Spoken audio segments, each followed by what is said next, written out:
Les ponts Toua, situés à Lukaya, dans le territoire de Mambasa, à environ 15 km de Mangina, n'est plus que l'ombre de lui-même. Cet ouvrage stratégique qui assure la liaison entre l'Ituri et le Nord Kivu a atteint un état de délabrement tel que le trafic de poids lourds y est désormais totalement interrompu. Lors de sa descente sur le lieu, l'élu provincial du territoire de Beni, Alain Siwako, n'a pu que constater les dégâts.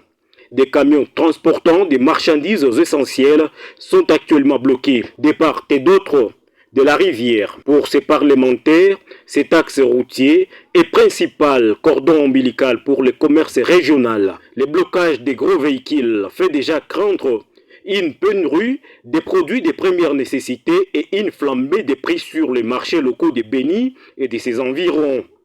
À lui d'estimer que le gouvernement ne peut rester spectateur face à un blocage qui frappe directement l'économie et la survie de la population. Et donc, l'EPO est vraiment dans un état de délabrement avancé et le trafic a été arrêté ici, mais jusqu'à présent, il n'y a rien qui suit. C'est ça le grand problème.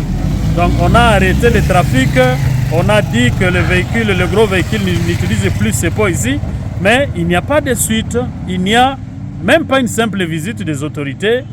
Aucun travail n'est amorcé ici et la population est en train de souffrir depuis tout ce temps. Et donc nous sommes là pour alerter encore une fois les autorités au niveau d'abord provincial, le gouverneur de l'Ituri, M. Luboya, le gouverneur de l'Ituri, le gouverneur militaire de l'Ituri, le général Luboya, pour qu'il s'implique pour que ces pots soient réhabilités et que la population continue à l'utiliser. J'alerte aussi les gouverneurs du Nord Kivu, parce que les véhicules qui viennent du Nord Kivu sont les véhicules qui empruntent cet axe ici. C'est la population qui fait des trafics de commerce à travers cet axe ici. Et donc je demande aussi au gouverneur Kakule Somo, le gouverneur du Nord Kivu, de s'impliquer pour que ces pots soient réhabilités. Et au même moment, je suis en train de profiter, dire aux amis des offices de route, mais aussi de l'OVD, leur dire qu'il y a une urgence ici. Je sais qu'il y a une brigade à Ituri, une brigade de l'office de route. Il y a aussi une brigade au Nord Kivu. Et donc je suis en train d'alerter toutes ces autorités pour qu'ils prennent la réhabilitation de ces pots comme vraiment une urgence.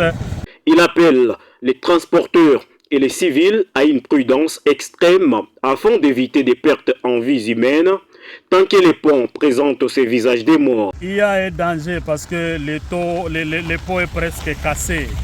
Si les gros véhicules vont continuer à passer par ici, nous risquons d'enregistrer de graves accidents ici. Et donc, les gros véhicules ont arrêté à utiliser ces pots, sont des petites voitures qui utilisent maintenant les pots. Et nous disons maintenant aux autorités, on ne va pas freiner le trafic de la population pour longtemps. Les usagers saluent la présence de leur élu sur terrain et espèrent qu'il portera haut leur voix. Sasa tunapaswa patia deputy wetu aweze kutusaidia. Gisi amefika hapa. Atusaidie sana kupitia hiki kilalo. Tunateseka zaidi sana. Kunakuwa vitu nyingi napaswa kuya tusaidie kwetu kunini kuituri. Yote nakuwa bloke kunini kupitia kilalo. Yeye kama deputy gisi amefika hapa aenda tusaidie. Na tutetee tunateseka kabisa. Jina yake ni Alesi wako. Haiko deputy Eli du territoire ya Beni. Actuellement, seuls les motards, les véhicules légers tentent encore la traversée. Mais ces passages se font au prix de risques énormes, les usagers devant manœuvrer sur une structure instable.